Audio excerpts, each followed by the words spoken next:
This is the Church of St. Paul in the Desert. Good morning. In this morning's lesson, we hear in both the Hebrew Scripture and in the Gospel, which begin with God and Jesus saying, "Do not be afraid." In another translation, "Fear not." Now that's a recurring theme throughout Scripture. If you do a Google search on "fear not" in the Bible, it comes up a lot. So, as I was reading this text to prepare for my words, sharing some words with you, I struggle with how to respond to God's call to Jesus asking me not to be afraid, given the week that we had as people living in this country. How can I not be afraid? 2 more mass shootings. Over 30 people died. And then, in the middle of this last week, in Mississippi, was it? The ICE agent came and removed 600 people. Would you like that when you're at work and someone come take you away?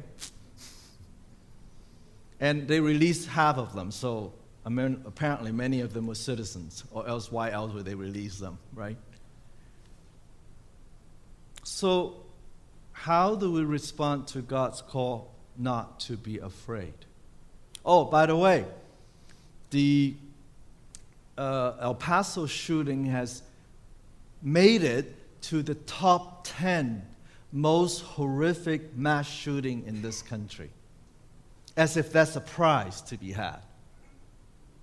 Why should we even have such a list? Think about this. This is not normal, people. And then I looked at the top 10. I was doing my research, right? Where did these mass shootings happen? They happened in church, synagogue, movie theater, a McDonald's, shopping center, schools from elementary to college, outdoor concert, in other words, everywhere. There is not a safe place if you buy into the message that this is sending us. There is not a safe place anywhere.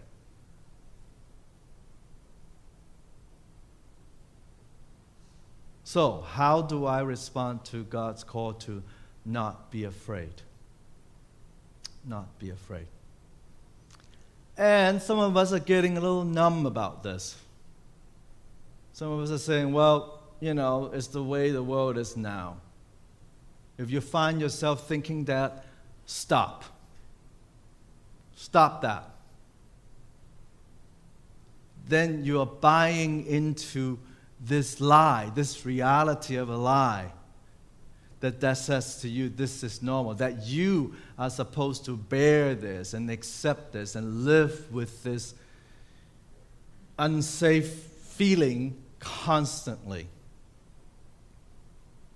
Stop. Because God says, fear not. God, through Jesus, get right to the heart of it. Fear not. So those who are feeling that way, might recall, remember Columbine? We thought something would be done about that after that horrific shooting, right? Maybe a little.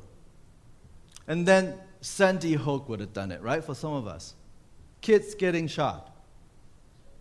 Well, a little bit. Not really major change. And then we have Parkland, Las Vegas. So all of these promises that we have been hearing, that we will do something about this, and yet nothing really has been changed. So what is going on? So there are people, there are systems, there are principalities and powers that want us to stay fearful, want us to stay in a perpetual state of fearfulness. That's why God's call, fear not, gets right to the heart of it. Now, Jesus didn't just tell us, oh, don't be afraid, and just leave you. That doesn't help. Words here does not help. Jesus also, in today's scripture, tells us a couple of clues on how to not be afraid. Jesus also said, don't store up treasure of this earth, earthly treasure that will fade away. Store up treasure from heaven that will last forever. I'll explain that later, okay? Jesus also said, dress for action. Okay? Dress for action, but also keep your lamp lit. Keep your lamps lit.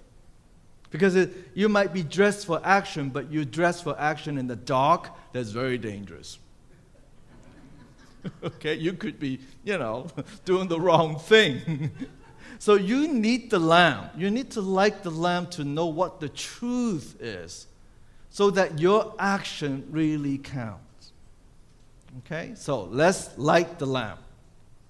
Let's light our lamp. So one of the lighting lamp questions that I always ask when it comes to fear is that who stands to gain from us being afraid all the time?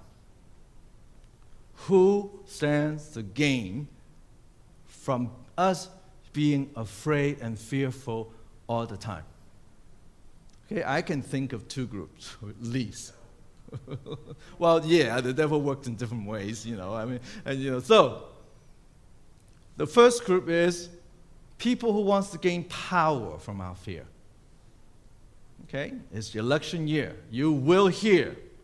I'm talking about all politics. Democrat, Republicans, independents, okay? This is the tune. Vote for me and I will keep you safe. And in order for that to work, you have to be afraid to start out with, right? Right? Vote for me and I'll keep you safe.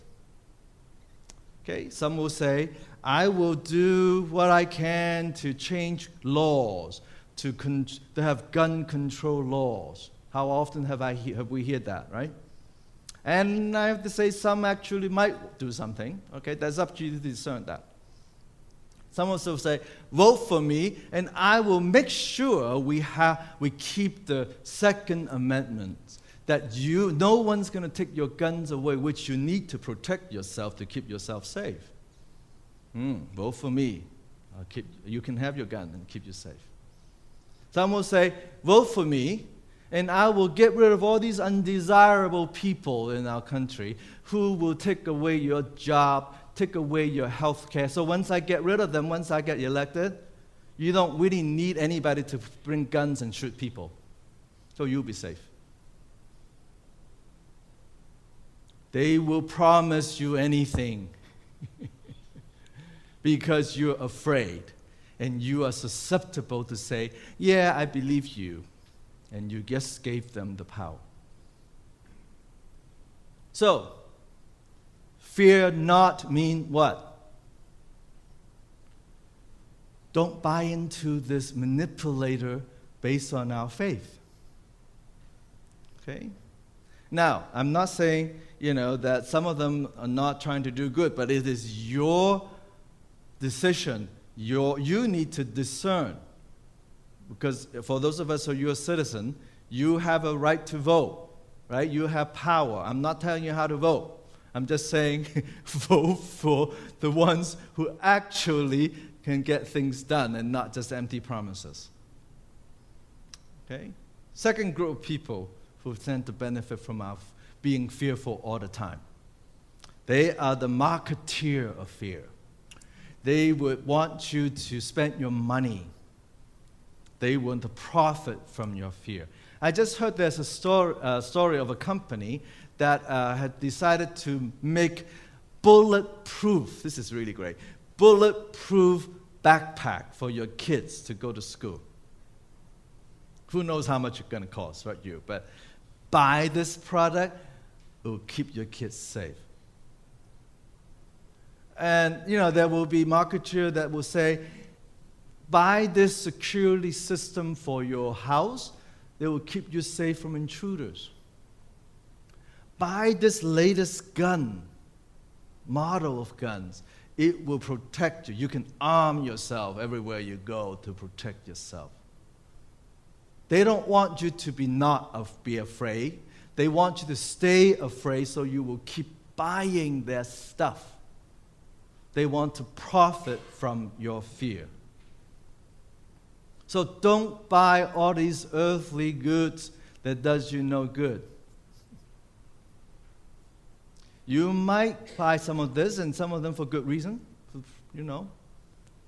You might feel safer for the moment, but you did nothing by spending the money on those things that address the real issue of keeping us safe. All that did is you got poorer. Okay? So don't buy those earthly things. Store up things. Get a purse that will store up things from heaven. Treasures from heaven. And what does that mean? I promise I'll try to explain that, right? So if you just do a little analysis in the story, so not to save earthly things so that they will fade and so on, right? Then heavenly things must be things that last, that will go on forever maybe. Because what are the things that will go on forever? How do we spend our resources to get those things? Right? What are the things that will last forever? Now, in the epistle, the letter to the Hebrews, there's another echo phrase: by faith. By faith, Abraham left everything he knew with Sarah and moved on to become a nomad. By faith, God promised him the land, promised him, all kinds of things, and he hadn't seen it. Right? By faith, God promised Abraham that he would have, children and his descendants will be greater than the stars, that he sees in the sky. And so this idea of living by faith is about, and many of the people that the Hebrew in that book name, which is, you should read the whole book, by the way. It's a really cool book. Name all of the key characters in the Hebrew scripture, and it says all of them have been given a promise. They have seen it. They really have not seen it in fruition, but they act by faith anyway. Some of them actually died never seeing the promise, and yet they acted. They took the risk and moved and acted by faith. And so for those of us who are thinking, what can one person do? What can I do? Think again. You act, but get dressed for action, yes, by faith. I talk about lighting the lamp. Now we're going to do the action parts, okay? So it's a Chinese story that I grew up with, and about an old fool. Now, Chinese stories are full of old fools, and this old fools, had lived by the seaside, and right next to the seaside is this big mountain. And then in order for him to get to the other side of the mountain to get what he needs, he had to either go around the mountain, which is a long, treacherous journey, or go over it. And finally, he said, I'm sick of this mountain, so I'm going to do something about it. So he got a bucket and a shovel. And he went to the edge of the mountain. He shoveled some dirt into the bucket, and then he took the bucket to the ocean and dumped it. And then he went back with the empty bucket and shoveled some more dirt in the bucket, and then he did that every day. And some people saw him and said, "What are you doing?" He said, "I'm trying to move this mountain." And he said, "You're crazy. You will never move this mountain." And they said, so just watch me. So he went, and did it every day. And then some children saw him do this. He said, "What are you doing, old man?" He said, "I'm trying to move this mountain. You want to help?" So the children says, unlike as adult, children has more faith, The children says, "Yes, we want to help." So they got the buckets and the shovels. They came and helped him every day to move that mountain, one bucket at a time. And finally, some people come up and say, "What are you all doing?" And they said, "We are moving this mountain. We may not see this mountain gone in our lifetime, but look at these children. They will continue to move this mountain a bucket at a time, and their children will keep doing that, and their children's children will keep doing that, and we will eventually remove this mountain." And that's what living by faith means. Living by faith means that we are part of God's movement. Living by faith means that we are part of something greater than us, greater than our lifetime. Okay? That if only we act our part, we do our part, eventually we will get to the vision and the promise. And what is the vision with the stories that we are living with today? That one day our children and our children's children will live in a truly safe place where we don't have to buy bulletproof backpack for kids to go to school. That's the vision. And it may not happen in my lifetime or your lifetime, but we have to get our little bucket and our little shovel, and each one of us do our part to remove this giant, seemingly unchangeable, oppressive system. The moment you love your neighbor, even though that neighbor is a stranger, you had just got a bucket of dirt out of this mountain of oppression and dump it somewhere else. Dump it in the ocean. The moment you follow Jesus and try to love your enemy, you just remove another bucket of dirt from this mountain of oppression. The moment you teach your children to be kind, to love justice and do mercy, you just remove another bucket of this dirt from this mountain of oppression. The moment you stop spending your resources and buy useless things that make you feel safer for the moment, actually boycott that. And use your resources to build community that truly keep you safe, you just remove a big chunk of a few more buckets of that dirt from that mountain of oppression. The moment we have people like those parents who cover their children with their body doing the shooting in El Paso and in the result losing their life. I call that following Christ example, giving up oneself for another. They just remove a giant bucket of dirt from this mountain of oppression.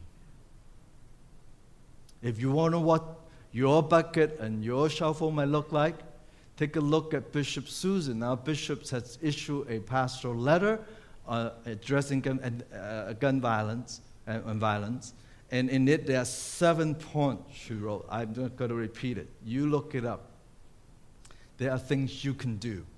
So bring out your shovel, bring out your buckets, and let's remove this mountain like old fools. And they might laugh at us. But we know that we are part of this greater movement, part of God's movement to create a truly safe world where our trust is not in things. Our trust is not in the politician that promise us things. Our trust is in God. And so,